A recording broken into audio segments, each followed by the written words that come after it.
ప్రవీణ్ అటువంటి పాస్టర్ గారిని ఆయన రాజమండ్రిలో దేవుని యొక్క వాక్యం బోధించిన తర్వాత మరి విజయవాడ నుంచి రాజమండ్రి ఆ కొవ్వూరు రోడ్డు మీదుగా వెళ్తున్నప్పుడు రాత్రి 11:15 అనేటువంటి ఆ టైంలో బైక్ మీద ఆయన వెళ్తూ ఉంటే ఎవరో ఆయన వెంబడించి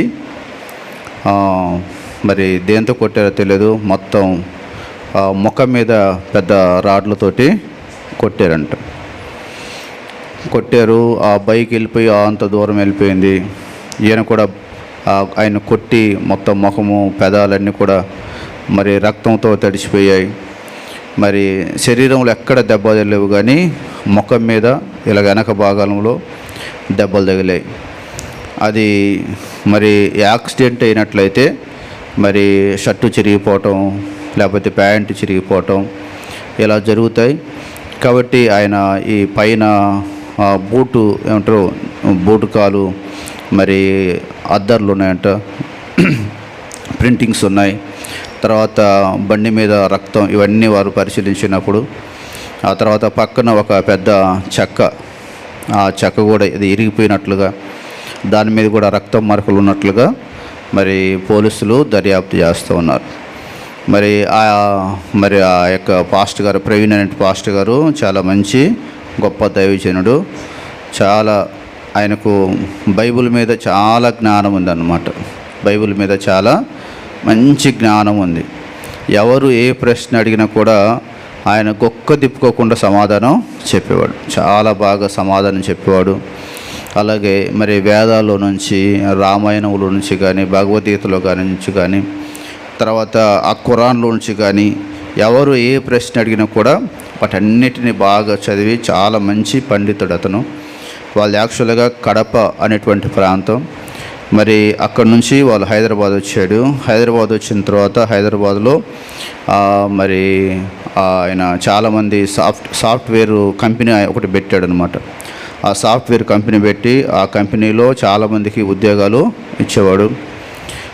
తర్వాత ఆయన దగ్గర అంటే ఒక 10 మంది అనాథ పిల్లలు ఉన్నారు, తల్లిదండ్రులు లేనటువంటి పిల్లలు 10 మంది. వాళ్ళ ఇంట్లోనే ఆయన పెట్టుకొని వాళ్ళ ఇంట్లోనే మరి వారిని పోషిస్తున్నాడు. కాబట్టి అలాంటి మంచి దేవుని సేవకుని ఆయన దేవుని వాక్యం అప్పుడప్పుడు ఎక్కడైతే బోధిస్తూ ఉంటారు. ఇప్పుడు ఈ టీవీల్లో ఇప్పుడు వాదోపవాదాలు చేస్తూ ఉంటారు కదా, టీవీలో డిబేట్స్ అని పెడతా ఉంటారు. ఈ డిబేట్స్ పెట్టినప్పుడు వారి యొక్క సిద్ధాంతం వాళ్ళు చెప్తారు, అలాగే మన యొక్క బైబిల్ సిద్ధాంతాన్ని మనం చెప్తాం.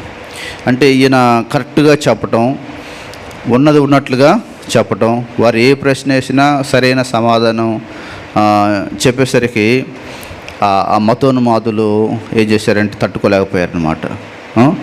తట్టుకోలేక ఇక ఆయనకు ఫోన్లు చేసేవారంట, నిన్ను చంపేస్తామని, అలాగే నువ్వు పెదాలతో నోటితో మాట్లాడతావు, నీ నోటిని మేము కోసేస్తామని, నాలుగు కోసేస్తామని, ఇలాగా బెదిరింపు ఫోన్లు, అలాగే బెదిరింపు మెసేజ్లు పెట్టేవారు.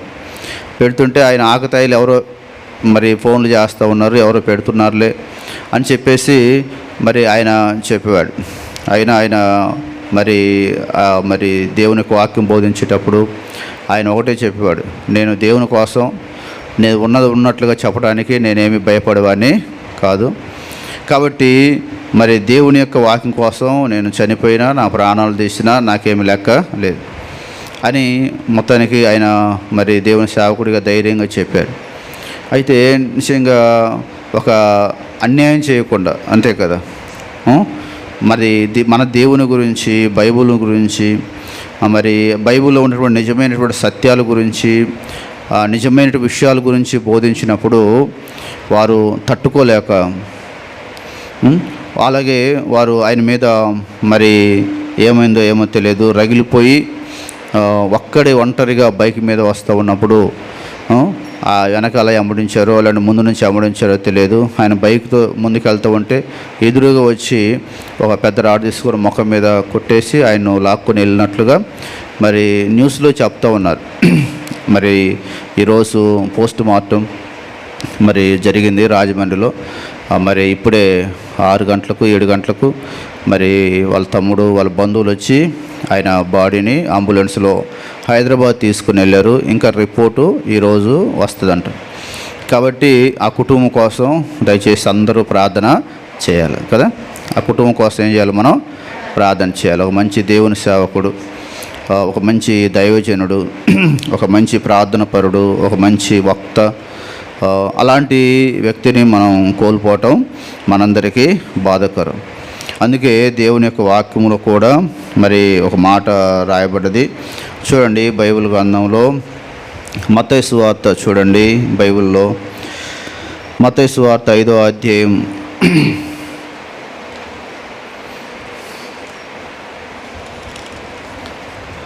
మత్తయి సువార్త 5వ అధ్యాయము మత్తయి సువార్త 5వ అధ్యాయం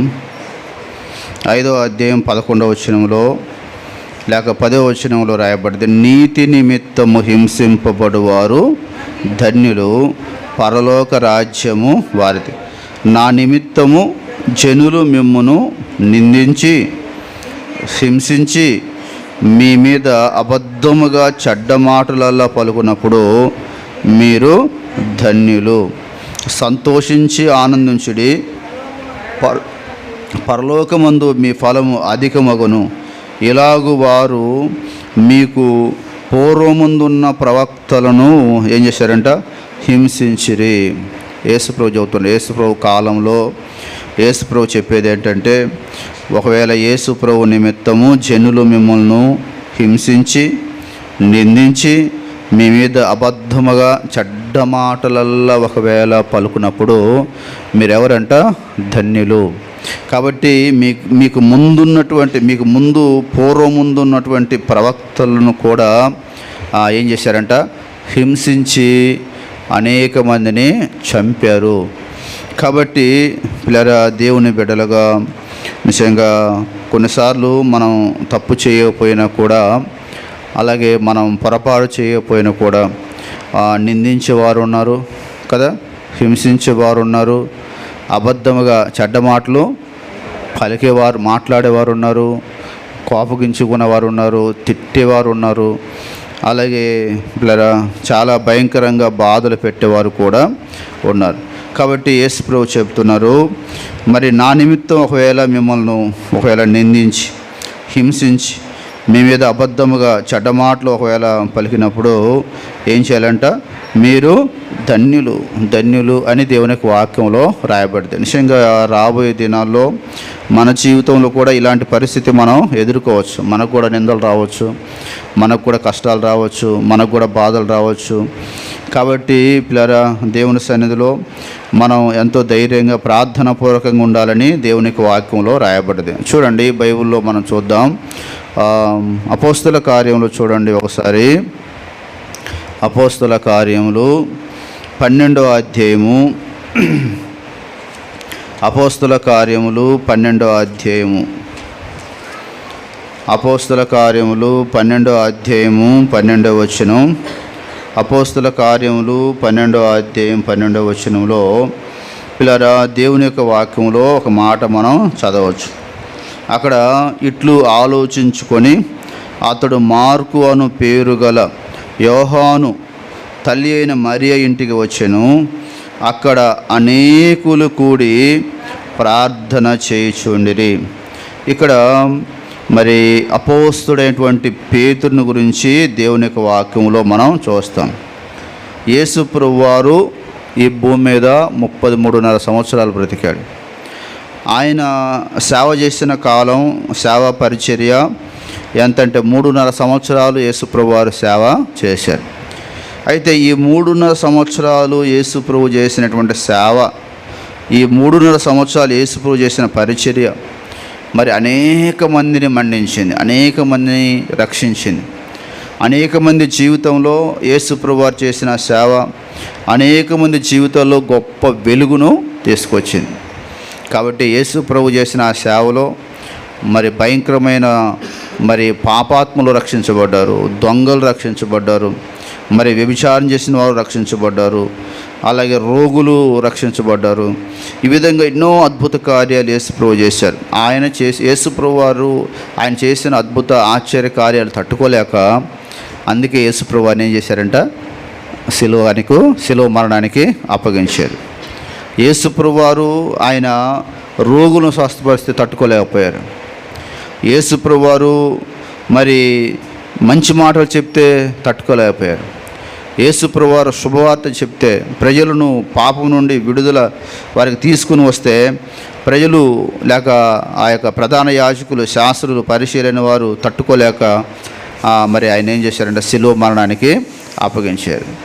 బైబిల్లో మన మత్తయి సువార్తలో రాయబడింది, ఆయన్ను తీసుకెళ్ళిపోయి ఆయన మీద అబద్ధ సాక్ష్యములు పెట్టి, ఆయన ముఖం మీద ఉమ్ము వేసి, ఆయన గడ్డం పట్టుకొని లాగి చంపల మీద కొట్టి, పిడిగుద్దులు కురిపించి, యేసుప్రభు చేసినటువంటి మంచి పనికి తట్టుకోలేనటువంటి వ్యక్తులు ఏం చేశారంటే పిడిగుద్దులు కురిపించి, పిల్లరా ఆయన వస్త్రం పట్టుకొని లాగివేసి ఆయన తీసుకెళ్ళిపోయి అన్యాయపు తీర్పు తీర్చారు. ఆ అన్యాయపు తీర్పు తీర్చిన తర్వాత పిల్లరా బైబిల్లో ఉంది, ఒక్కట తక్కువ 40 దెబ్బలు, ఘోరమైనటువంటి కొరడా దెబ్బలు యేసుప్రభు శరీరం మీద కొట్టారు. ఆ యేసుప్రభు శరీరం మీద ఆ ఒకటి తక్కువ 40 దెబ్బలు కొట్టిన తర్వాత ఆయన తలకంట ముళ్ళ కిరీటం పెట్టారు. ఆ ముళ్ళు ఒక్కొక్కటి 1 ఇంచు మీద పొడుగుంటుంది, ఒక్కొక్క గుబ్బలాగా ఉంటాయంట అవి. దానికి దాదాపు 3-4 ముళ్ళులు ఉంటాయి. అలాంటి 16 రౌండ్గా 16 అలాగా ఒక్కొక్క గుబ్బకు పిల్లరా 4-5 ఉంటాయి. అలాంటి 16 గుబ్బలు ఉంటాయి. అవన్నీ పెట్టి మొత్తినప్పుడు అందుకే యేసుప్రభు శరీరం అంతా ఇలాంటి తల్లో నుండి మొత్తం రక్తం అంతా రుధిరదారులుగా కార్చబడ్డది. కాబట్టి పిల్లరా యేసుక్రీస్తు వారిని అట్టి రీతిగా మరి ఘోరమైన హింసకు గురి చేసి, ఆయన చేతుల్లో మేకులు కొట్టి, ఆయన కాలులో మేకులు కొట్టి, ప్రక్కలో బల్లెంతో పొడిసి, ఆయన శిలువలో వేలాడుతుంటే నువ్వు దేవుడివా, నువ్వు దేవుని కుమారుడువా, నిన్ను నీవు రక్షించుకొని మమ్మల్ని కూడా రక్షించమని చాలా హేళన చేసి, ఇంత మనం చదివాం కదా, నిందించి, అపహాసించి, చెడ్డ మాటలు పలికి యేసుప్రభుని చాలా భయంకరంగా బాధలకు గురి చేసి చంపారు. యేసుప్రభు చనిపోయిన తర్వాత యేసుప్రభు చెప్పారు, నా కొరకు మిమ్మల్ని కూడా అలాగా చేస్తారు, మిమ్మల్ని కూడా అలాగ బాధ పెడతారు, మిమ్మల్ని కూడా అలాగే హింసిస్తారు, మిమ్మల్ని కూడా అలాగా నిందిస్తారు, మిమ్మల్ని కూడా అలాగా మరి హింసలకు గురి చేస్తారు. కాబట్టి దేనికైనా మీరు సిద్ధంగా ఉండమని యేసుప్రభు వారు ముందుగానే చెప్పారు. యేసుప్రభు ఆయన చనిపోయిన తర్వాత ఆయన 12 మంది శిష్యులను ఏర్పాటు చేసుకున్నారు కదా. ఈ 12 మంది శిష్యులు కూడా వారు ఒక్క వ్యక్తి, సాధారణమైన మరణం పొందిన వ్యక్తి ఒక్క ఆయనే. ఆ ఒక్క వ్యక్తి ఎవరంటే యోహాను సువార్త, అలాగే 1 యోహాను పత్రిక, ప్రకటన గ్రంథం రాసినటువంటి ఆ యోహాను అనే ఆయన ఒక్కడు మాత్రమే సాధారణమైన మరణం పద్మాసు దీపంలో మరి చనిపోయాడు. మిగతా వాళ్ళందరూ ఎలాంటి మరణం పొందారంటే, చూడండి ఇక్కడ వాక్యంలో ఒక ఆయన్ని ఎలాగ చంపారో దేవుని యొక్క వాక్యంలో మనం చూడవచ్చు. పరిశుద్ధ గ్రంథంలో ఇక్కడే పిల్లరా దేవుని యొక్క వాక్యంలో మీరు చూసినట్లయితే 12వ అధ్యాయం ఇక్కడ మేము చూసాం కదా, అపోస్తల కార్యములు 12వ అధ్యాయము, అపోస్తల కార్యములు 12వ అధ్యాయము 1-2 వచనాల్లో అక్కడ దాదాపు అదే కాలమందు రాజైన హేరోదు సంఘపు వారిని కొందరిని బాధ పెట్టుటకు, ఎవరినంట, సంఘములో ఉన్న వారిని కొందరిని బాధ పెట్టుటకు బలాత్కారముగా పట్టుకొని యోహాను సహోదరుడైన యాకోబును ఖడ్గముతో ఏం చేశాడంట, మెడ నరికించాడంట. ఏం చేశాడు, ఖడ్గంతో శిరచ్ఛేదం చేయించాడు. యోహాను తమ్ముడు, తన సొంత తమ్ముడిని, యేసుప్రభు 12 మందిలో ఒక వ్యక్తిని ఆయన ఏం చేశారంట, మరి కత్తితో లేక ఖడ్గంతో ఆయన శిరచ్ఛేదము ప్లరా చేశారు. అంతేకాదు అంతటితో ఆగలేదు. అక్కడ వాక్యంలో ఉంది కదా, ఇది యూదులకు ఇష్టమైన కార్యమని తెలుసుకొని, ఇది యూదులకు ఇష్టమైన కార్యమని తెలిసి పేతును కూడా పట్టుకొని ఆ పేతును కూడా చంపడానికి జైలు వేసాడనమాట. ఎక్కడ వేసారంట, పేతురును పట్టుకొని జైలు వేశారు. ఎందుకని యాకోబును మరి మెడ నరికేశారు, ఆయన చనిపోయాడు. ఇంకా యూదులందరూ సంతోషపడుతున్నారు, యేసు ప్రభు చనిపోయాడు, ఇంకా మనకు పర్వాలేదులే అనుకున్నారు. యేసు ప్రభు చనిపోయిన తర్వాత ఒక్కడు చనిపోతే ఎంతమంది లేశారు? 12 మంది లేశారు. దేవుని స్తోత్రం. పిల్లరా, అలాగే ఇక ఏమనుకున్నారంటే ఈ యొక్క మరి యాకోబును చంపాము, పేతురు కూడా బాగా వాక్యం బోధిస్తున్నాడు, ఆయన కూడా మేము చంపేద్దామని ఆయన్ను తీసుకెళ్ళిపోయి చెరసాల్లో పెట్టారన్నమాట. ఆ చెరసాల్లో పెట్టినప్పుడు దేవుని యొక్క వాక్యం, పండుగ వచ్చింది కాబట్టి ఆయన చంపకుండా వాళ్ళు ఆ పండుగ టైంలో మనుషులను చంపకూడదు, పండుగ అయిపోయిన తర్వాత చంపుదామని ప్లాన్ వేసుకున్నారు. అప్పుడు పిల్లరా, దేవుని యొక్క వాక్యంలో మనం చూసినప్పుడు చూడండి, ఇక్కడ 5వ వచనంలో 12:5లో పేతురు చెరసాల్లో ఉంచబడిను, సంఘమైతే అతని కొరకు అత్యాసక్తితో దేవునికి ప్రార్థన చేయొచ్చును. పేతురుని తీసుకెళ్ళి జైల్లో పెట్టారు, చెరసాల్లో వేశారు. ఆయన కాళ్ళకు సంఖ్యలు వేశారు, చేతులకు సంఖ్యలు వేశారు. పిల్లరా, 2 కాళ్ళు చేతులు 2 కలిపి కట్టి ఒక ఏమంటారు ముద్దలాగా చేశారనమాట. కాళ్ళు చేతులు 2 కలిపి కట్టి పిల్లరా మరి సంఖ్యలతో బంధించారు.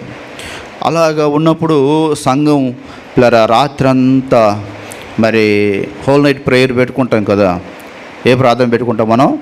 హోల్ నైట్ ప్రేయర్, రాత్రికాలం అంతా ప్రార్థన పెట్టుకుంటాం.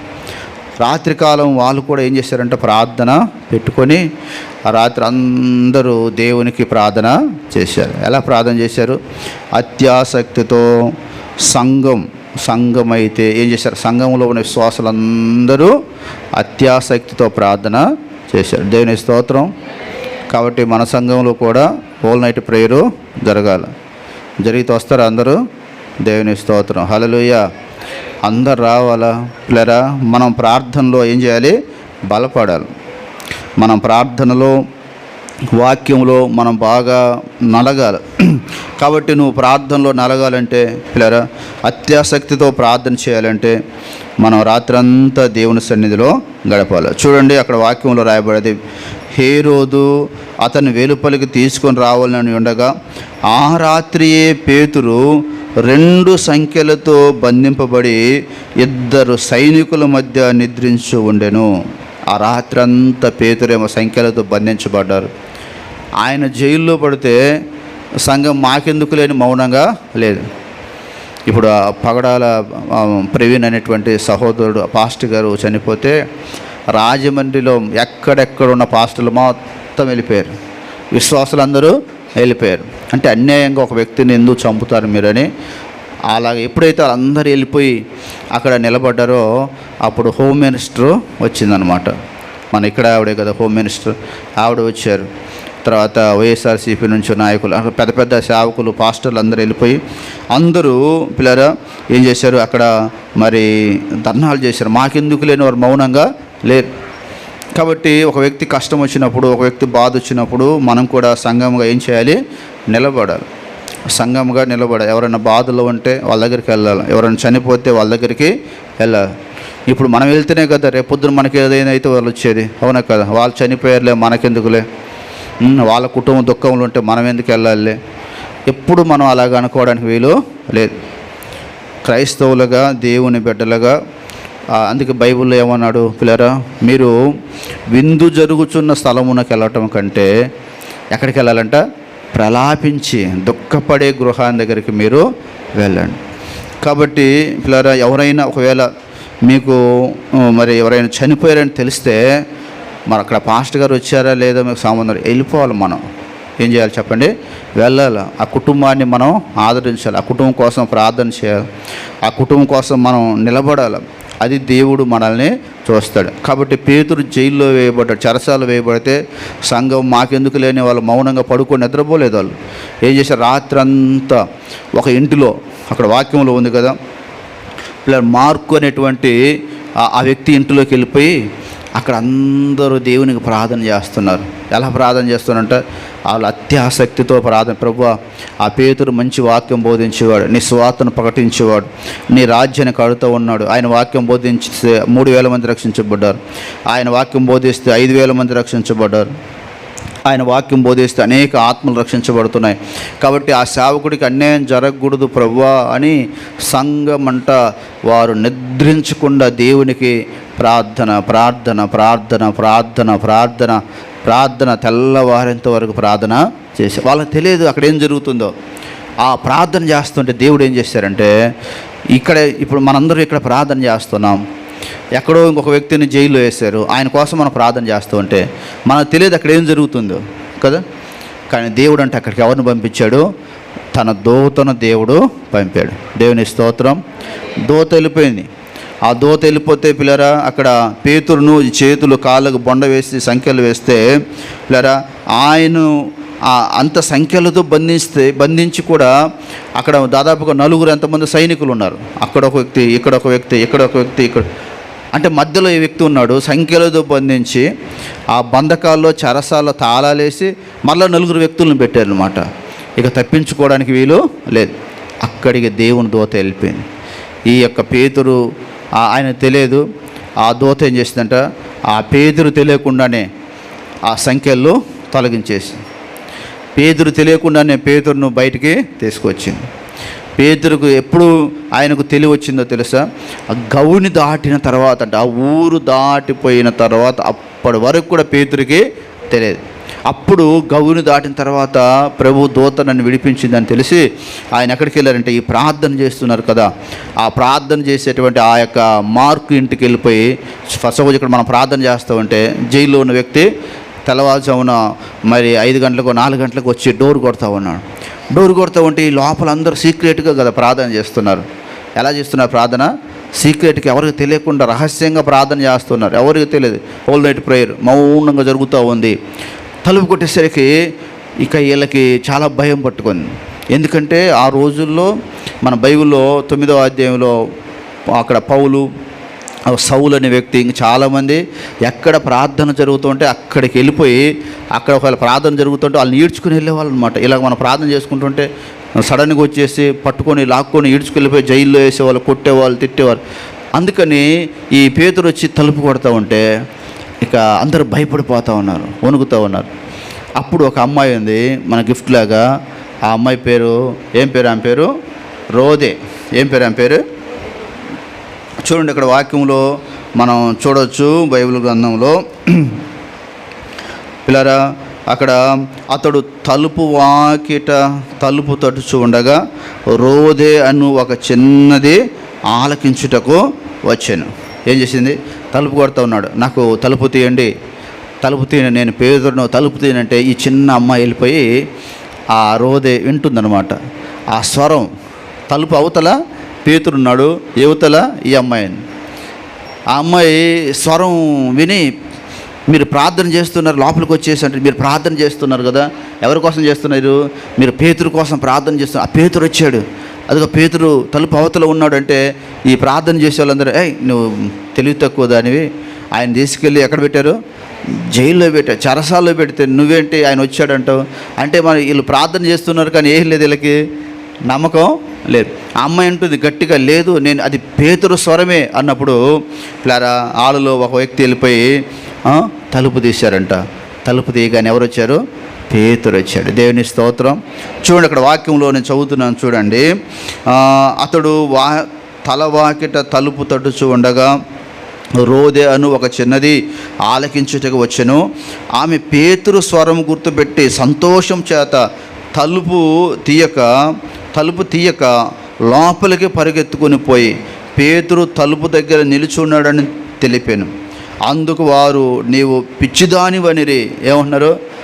నువ్వు పిచ్చిదానివి, నువ్వు ఆ జైల్లో ఉన్న వ్యక్తి ఎలాగ వస్తాడు, ఎవరో నీకు తెలియదా? పిచ్చిదాని మాటలు కూర్చో అని గట్టిగా గద్దించినప్పుడు ఆ అమ్మాయి ఏముంటుంది? తాను చెప్పిందే నిజమని దృఢముగా చెప్పినప్పుడు వారు అతని ఆ దూత అని చెప్పేసి అంటున్నారు. వారు అతని దూత అనేది. పేతురు ఇంకనూ తట్టుచుండినందున వారు తలుపు తీసి అతన్ని చూసి విభ్రాంతి నొందాడు. అయ్యా, ఎలాగ వచ్చావా నువ్వు, ఎలాగ నీకు విడుదల కలిగిందంటే, మీరు చేసిన ప్రార్థనే దేవుడు విడిపించాడు. దేవుడు తన దూతను పంపించాడు. మీ ప్రార్థన వలన దేవుడు తన దూతను పంపించి నన్ను విడిపించాడు. ఇంకా చూడండి, అతడు వాళ్ళు ఏమంటున్నాడు, ఊరుకున్నాడు. వాళ్ళ విభ్రాంతి పొంది సంతోషంతో ఇంకా పెద్ద పెద్దగా మాట్లాడుతున్నారు. అప్పుడు అతడు ఊరుకుండురని వారికి సైగ చేసి ప్రభు తను చెరసాల నుండి ఎలాగో తీసుకొని వచ్చనో వారికి వివరించి యాకోబునకును సహోదరులకును ఈ సంగతులు తెలియజేయడని చెప్పి బయలుదేరి వేరొక చోటికి వెళ్ళాను. తెల్లవారిగానే పేతురు ఏమాయను అని సైనికుల్లో కలిగిన గలిబిలి ఇంత అంత కాదు. హేరోదు అతని కోసం వెతికినప్పుడు అతను కనబడినందున కావలి వారిని విమర్శించి వారిని చంప ఆజ్ఞాపించాడు. అటు తర్వాత హేరోదు యోదయ నుండి కైసరాకి వెళ్ళి అక్కడ నివాసము ఉండాను. చూడండి, అలాంటి గొప్ప అద్భుత కార్యం దేవుడు చేశాడు. నిజంగా యేసు ప్రభు యొక్క శిష్యులు 12 మందిలో ఒక్క వ్యక్తే సాధారణమైన మరణం. ఈ పేతురును చివరికి ఎలాగ చంపారో తెలుసా? ఆ యేసు ప్రభునేమో సిలువ ఎలా వేశారు? ఇప్పుడు ఇలా వేశారు కదా, యేసు ప్రభు సిలువ కర్ర ఇలా పెట్టి పైనుండి క్రిందికి సిలువ వేసి, కానీ పేతురును కూడా అలాగ సిలువ వేయకపోతే పేతురు అన్నాడు, నేను యేసు ప్రభు అంత మంచి నీతిమంతుణ్ణి కాదు, నేను ఘోరమైన పాపిని, ఆయనలో ఇంత కూడా నాలో మంచితనం లేదు, కాబట్టి ఆయనలాగా నన్ను సిలువ వేయదు. నన్ను ఎలా సిలువ వేస్తారంటే నా తల కిందికి పెట్టి నా కాళ్ళు పైకి పెట్టి తల్ల క్రిందులుగా నన్ను సిలువ వేయండి. కాబట్టి పేతురుని ఎలా చంపారంటే తల్ల క్రిందులుగా వేలాడదీసి చంపారన్నమాట. చూడండి ఎంత గొప్ప మరణం. అలాగే ఇక్కడ మెడ్రాస్ యేసుప్రభు శిష్యుడు తోమా అని ఆయన వచ్చాడనమాట. అక్కడ నేను మెడ్రాసులో 3 సంవత్సరాలు చదివాను. అక్కడ థామస్ మౌంట్ అనే కొండ ఉంది, తోమా సమాధి అంటారు. ఆ కొండ దగ్గరికి వెళ్ళిపోతే అక్కడ ఆ యేసుప్రభు యొక్క శిష్యుడు థామస్ అంటారు. అతడు ఎక్కడి నుంచి వచ్చాడు? మరి ఇశ్రాయేల్ దేశం నుంచి సంఘం చెదిరిపోయినప్పుడు ఆ ఓడల్లో పడి కేరళకు వచ్చాడు. ఆ కేరళకు వచ్చిన తర్వాత ఆ కేరళలో ఒక బ్రాహ్మణుడు సముద్రంలో నీళ్లు తీసుకొని పైకి చల్లి ప్రార్థన చేస్తున్నాడు.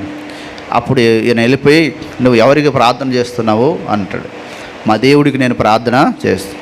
నిజంగా నువ్వు ప్రార్థన చేసే దేవుడు నిజంగా దేవుడైతే నువ్వు నీళ్లు పైకి చల్లేవు కదా, అవి కింద పడకూడదు, అవి పైకి అలాగే ఆకాశంలోకి వెళ్ళాలి, నువ్వు ప్రార్థన చేయన్నాడు. ఆయన ఎన్నిసార్లు ప్రయత్నం చేసినా పైకి వెళ్ళలేదు. అప్పుడు ఈ యొక్క తోమా ఆ సముద్రపు నీళ్లు తీసుకొని భూమికి ఆకాశానికి సృష్టికర్తమైన దేవ, ఈ సముద్రపు నీళ్లు ఆకాశంలోకి వెళ్ళును కాక అని ప్రార్థన చేసి నీళ్ళు అలా చల్లితే అలాగ పైకి వెళ్ళిపోయి, అప్పుడు ఆయనతో పాటు కొంతమంది ప్రభువు నమ్ముకున్నప్పుడు కేరళలో, ఇప్పుడు మన భారతదేశంలో ఎక్కువ క్రైస్తవులు ఉండే రాష్ట్రం ఏంటంటే కేరళ. అక్కడ వాళ్ళు నమ్మనప్పుడు అక్కడ మరలా గొడవలు వచ్చినాయి. ఈయన మత మార్పిడి చేస్తున్నాడు, కొత్త బోధ తీసుకొచ్చాడని ఆయన్ను చంపడానికి ప్రయత్నం చేస్తే అక్కడ నుంచి మెడ్రాస్ వచ్చాడు. మెడ్రాస్ వచ్చినప్పుడు మెడ్రాస్లో కూడా చాలామంది ఇక బ్రాహ్మణులు అలాగే చాలామంది ఏం చేశారంటే ఈ తోమాను చంపాలని చెప్పేసి ప్రయత్నం చేసి ఆయన తరుముకోవటం ప్రారంభించారు. ఆయన తరుముకున్న కర్రలతోటి కొట్టుకుంటూ ఆయన తరుముతూ ఉన్నప్పుడు ఆయన అలాగ వెళ్ళిపోయి ఆ కొండకు వెళ్ళిపోతాడు. ఆ కొండలోకి వెళ్ళిపోయి ఆ కొండలో కొన్ని పెద్ద పెద్ద రాళ్ళు ఉంటాయన్నమాట, గృహలాంటి. ఆ గృహలోకి వెళ్ళిపోయి దాక్కుంటాడు. రాత్రి చీకటి పడుతున్నది. అలాంటి టైంలో వీళ్ళందరూ ఏం చేశారంటే ఇక్కడే ఉన్నాడు అని వాళ్ళు ఎమడించారు కదా. ఆ వెంబడించిన వాళ్ళు పెద్ద పెద్ద బర్షలు తీసుకొచ్చి ఆ బర్షలతోటి ఏం చేశారంట, పొడిచారనమాట. బర్షలతోటి పొడిచి యేసుప్రభు శిష్యుడిని చంపారు. చంపినప్పుడు అక్కడ ఆయన చనిపోయాడు. చనిపోయిన తర్వాత ఆయన అక్కడే సమాధి చేశారు. ఇప్పుడు ఆయన దగ్గర ఆయన శరీరంలో సమాధి చేశారు కదా, శరీరంలో ఎముకలు ఉంటాయి కదా, ఆ ఎముకలు ఒక్క ప్రక్కట ఎముక ఒక్కటే అక్కడ ఉంది. మిగతా అన్ని ఎముకలన్నీ కూడా చాలా ప్రాంతాలకు, రోమ్ అని తర్వాత ఇంకా మంచి మంచి ప్రాంతాలకు వెళ్ళి ఆ చర్చిలలో ఈయన యొక్క ఆ భౌతిక దేహానికి సంబంధించిన ఆ ఎముకలు సమాధి చేసి ఇప్పటికవి భద్రపరిచారు. అంటే అలాగా యేసు ప్రభు శిష్యులు అనేక మంది ఈరోజు మనం ప్రార్థన చేసుకోవడానికి, ఆ ప్రభువుని నమ్ముకోవడానికి వాళ్ళ ప్రాణాలు సమర్పించారు. అలాగే ఈరోజు మన పాస్టర్ గారు కూడా ఆయన అనేక మందికి దేవుని వాక్యం బోధిస్తున్నప్పుడు మరి వాచ్లేని వారు అతన్ని కూడా చంపారు. కాబట్టి పిల్లరా, మనకు ఏ రోజు ఏమవుద్దో మనకి తెలియదు. కాబట్టి మనం బ్రతికినంత కాలం ఎంతో విశ్వాసంతో నమ్మకంగా దేవుని కొరకు సాక్షులుగా జీవించాలా. దేవుడు మనల్ని మన కుటుంబాన్ని దీవించిన గాక. ఆమేన్. ప్రార్థన చేద్దాం. కాబట్టి ఆ కుటుంబం కోసం ప్రార్థన చేయండి. పాస్టర్ గారి కుటుంబం ప్రవీణ్ గారు. ఇంటి పేరు